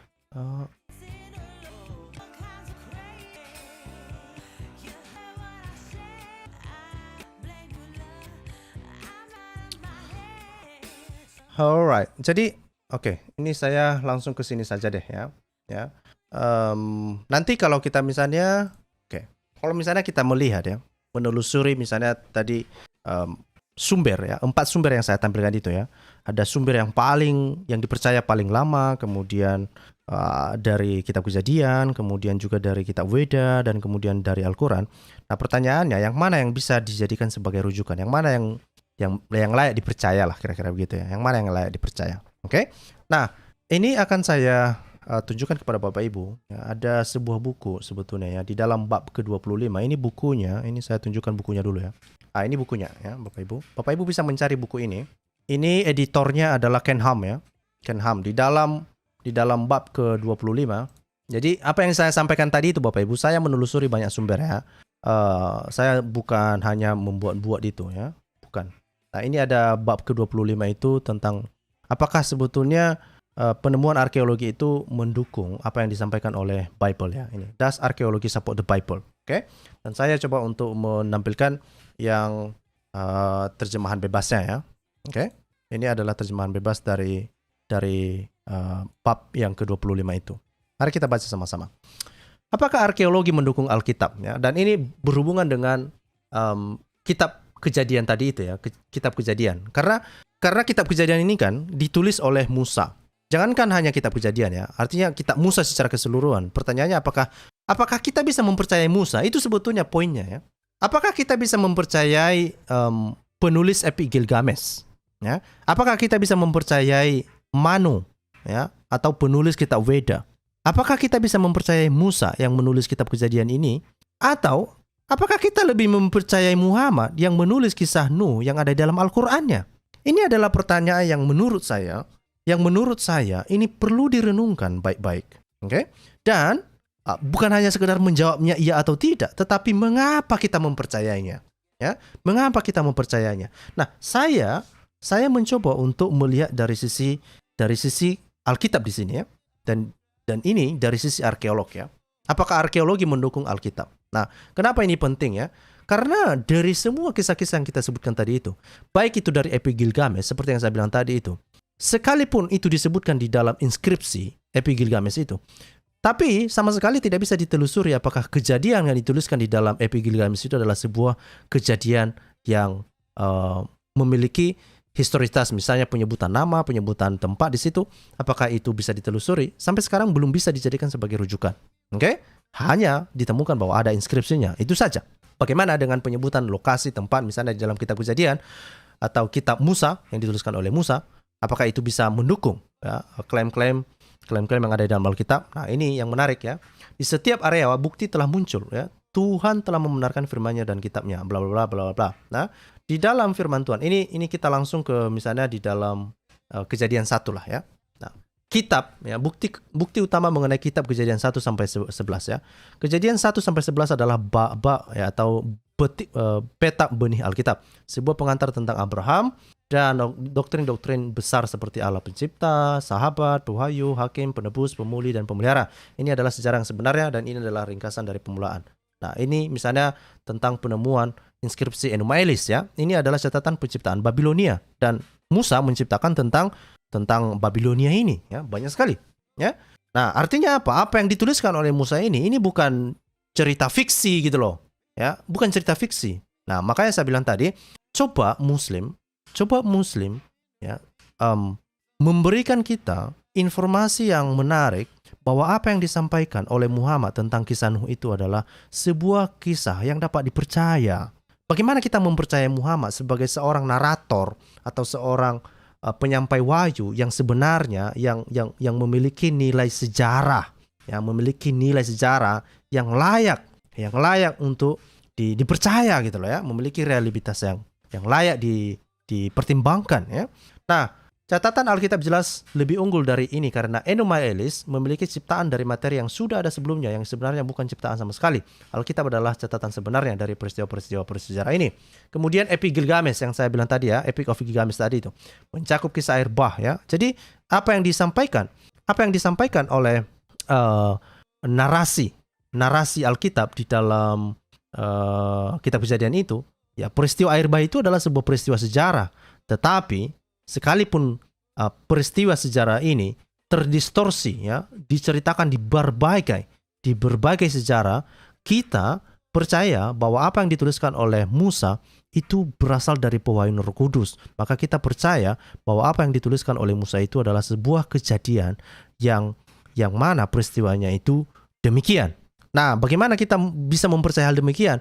Karena catatan-catatan Musa, dan kita membandingkan bagaimana Musa mencatat detail-detailnya, kemudian kronologisnya, yang mana bukan hanya di dalam kisah Nuh ini saja, tapi kisah-kisah yang lain itu bisa ditelusuri bahwa memang itu ada disebutkan tempatnya, lalu tempatnya ditemukan oleh para arkeologis ya. Sekalipun penemuan para arkeolog itu memiliki perdebatan, tetapi setidaknya apa yang diungkapkan oleh Alkitab itu bisa memberikan clue bahwa itu pernah terjadi sebelumnya. Oke? Nah, ini misalnya ya, kisah air bah Babilonia. Sekali lagi catatan Alkitabiah jauh lebih unggul. Kenapa lebih unggul? Seperti yang ditulis oleh Nozomi Asonai. Nah, ini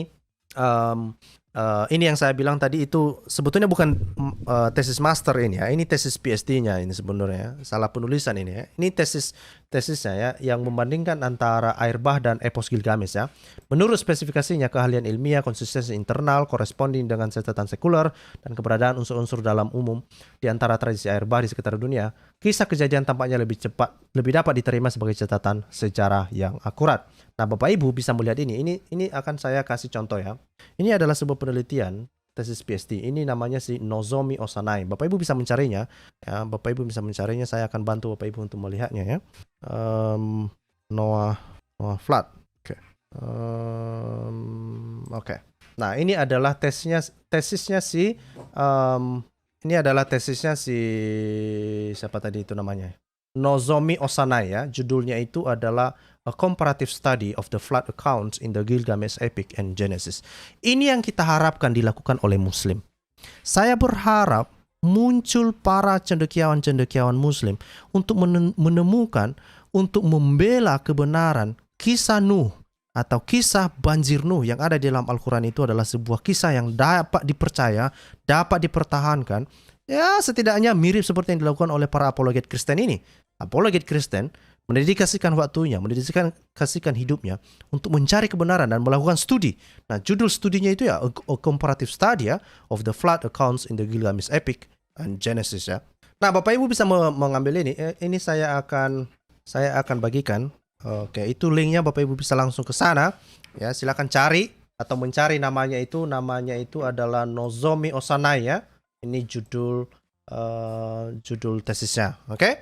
Nah, saya tidak mau berpanjang lebar tadi di situ, tetapi intinya apa yang dia sampaikan di situ adalah bahwa ya, Nozomi Osanai dalam tesis master tentang perbandingan antara air bah Nuh dan epos Gilgamesh, ya, menurut spesifikasinya keandalan ilmiah, konsistensi internal, korespondensi dengan catatan sekunder dan keberadaan unsur-unsur umum di dalam tradisi air bah di seluruh dunia, kisah kejadian tampaknya lebih dapat diterima sebagai catatan sejarah yang akurat ya. Bapak Ibu bisa nanti membaca tesisnya. Saya sudah membaca tesisnya kemarin ya. Saya menghabiskan waktu sekali lagi. Ya, saya lama tidak online karena saya menghabiskan banyak waktu saya untuk membaca literatur tentang kisah ini. Karena saya menganggap ini serius ya, Bapak Ibu. Saya berharap Muslim juga menganggap ini serius. Ya. Kemudian kisah-kisah apa lagi yang bisa dipercaya dari kitab Kejadian atau kitab Musa yang ditulis oleh Musa ini? Raja-raja yang berumur panjang di Kis ya. Raja-raja ini konon hidup dari 10.000 sampai 60.000 tahun yang lalu. Catatan Alkitab bersifat konservatif dan merupakan catatan ya, yang sebenarnya. Sementara tradisi Babilonia dan tradisi lainnya telah dibumbui dari waktu ke waktu. Belakangan diketahui bahwa bangsa Babilonia memiliki dua dasar perhitungan aritmatika berdasarkan puluhan atau 60-an. Ketika catatan diterjemahkan kembali menggunakan sistem puluhan daripada 60-an, mereka mencapai total dalam waktu 200 tahun dari catatan Alkitab. Ya, jadi sekali lagi, Alkitab membuktikan dirinya bahwa, atau setidaknya kitab Musa membuktikan dirinya bahwa sebuah kitab yang dapat diandalkan ya. Nah, ini bagaimana dengan Kejadian 11 sampai 36? Karena ini masih kitab Musa ya. Nah, ini banyak sekali bukti-bukti arkeologi yang bisa ditemukan berdasarkan informasi-informasi yang disebutkan di dalam kitab Musa ini ya. Misalnya kota asal Abraham di Ur ya. Sekalipun sebetulnya Muhammad Ali juga membuat blunder di sini ya. Dia bilang bahwa Ur ini bukanlah sebuah kota, tetapi itu adalah tungku api katanya ya. Jadi dia bilang bahwa Abraham itu berasal dari Ur, artinya Abraham keluar dari tungku api. Nah, suka-sukamu lah Muhammad Ali.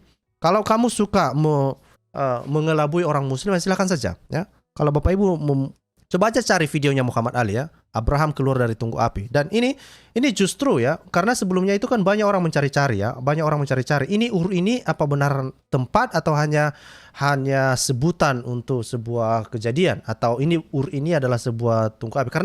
Karena di dalam bahasa aslinya Ur ini diartikan sebagai flame ya, atau api. Maka itulah dikatakan Muhammad Ali mengatakan Abraham ini berasal dari tungku api, yang mana dia mencoba untuk menyamakan persepsinya itu ya, karena itu ada di dalam Al-Quran yang ternyata itu juga diceritakan di dalam Targum ya, dan Muslim mempercayai itu ya. Alkitab tidak mengatakan demikian.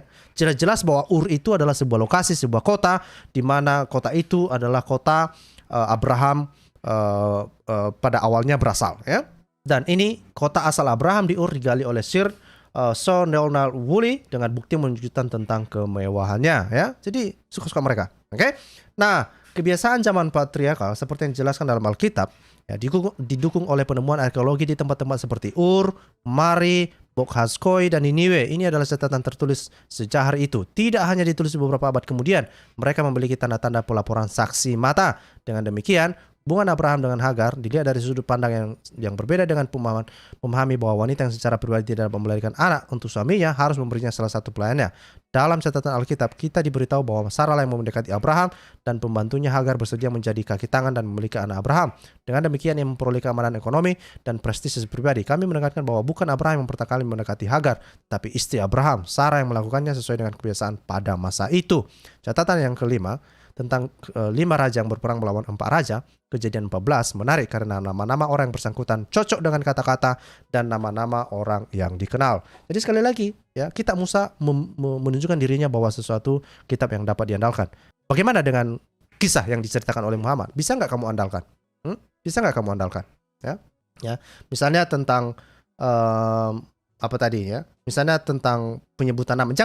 Jangankan kota-kota kuno ini ya, yang ada di Babilonia ini ya, atau misalnya kota Ur, ya, Mari, ya, Bohaskoi atau Niniwe. Jangankan kota-kota ini, Mekah saja sampai sekarang Muhammad Ali tidak berani berdebat. Apakah Mekah itu adalah Makoraba atau bukan? Bayangkan itu. Itu Mekah sampai sekarang yang katanya Mekah itu tempat lahirnya Muhammad, mereka nggak bisa memberikan informasi yang sangat jelas apakah benar Mekah itu adalah kota tua atau tidak. Karena kalau kita perhatikan ya, di dalam literatur Islam mereka mengatakan bahwa kota Mekah itu adalah kota tua, yang mana Abraham, kemudian siapa lagi? Ya, Ismail ke sana, Adam ke sana, ya sekitar 60 sampai 300 nabi-nabi ke sana. Itu adalah kota yang sangat tua. Tapi ternyata peta sebelum abad ke-7 gak ada yang menuliskan tentang Mekah. Itu semua cuma omong kosong ini semua. Klaim semua itu.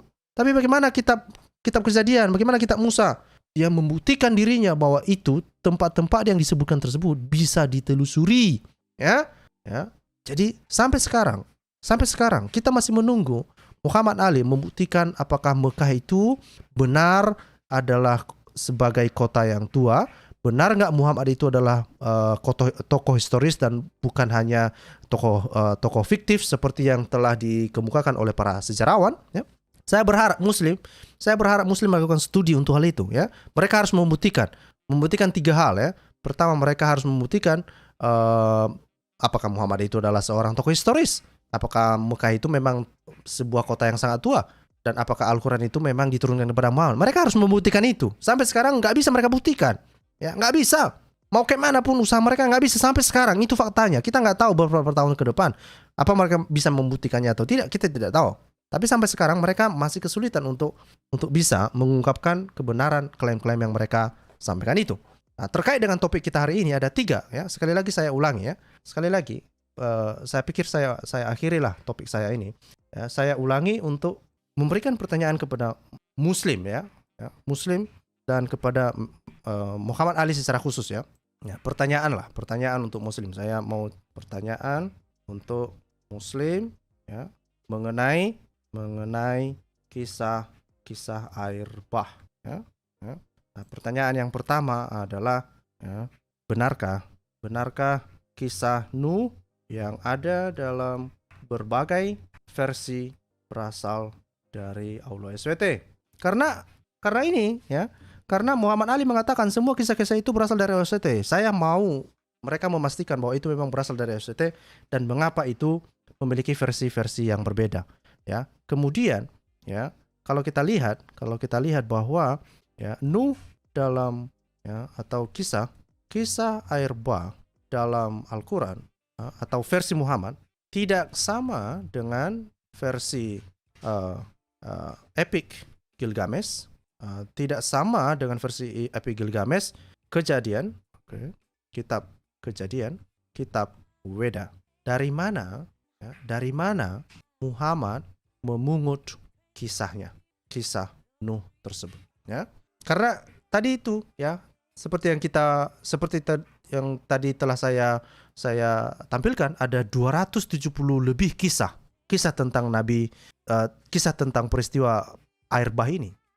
Muhammad dari mana kisah itu dia pungut? Dari mana dia? Dari mana? Nah, kemudian ya saya pikir ini adalah pertanyaan yang utama dari saya. Saya berharap ini Muslim mencoba untuk memberikan kita penjelasan begini ya dan lebih lebih menarik lagi, ini pertanyaan terakhir dari saya, ya, pertanyaan terakhir dari saya, apakah Muhammad, apakah Muslim harus mempercayai Muhammad yang mengimani kitab Taurat atau kisah Muhammad Ali tentang narasi, ya, tentang narasi air bah masa Nuh. Nah, ini yang paling penting. Ini yang paling penting saya pikir, ya. Kenapa? Karena begini, ya. Kenapa ini penting? Ya, saya berharap Muslim tidak bingung gitu loh. Ya, kamu Muslim harus percaya yang mana?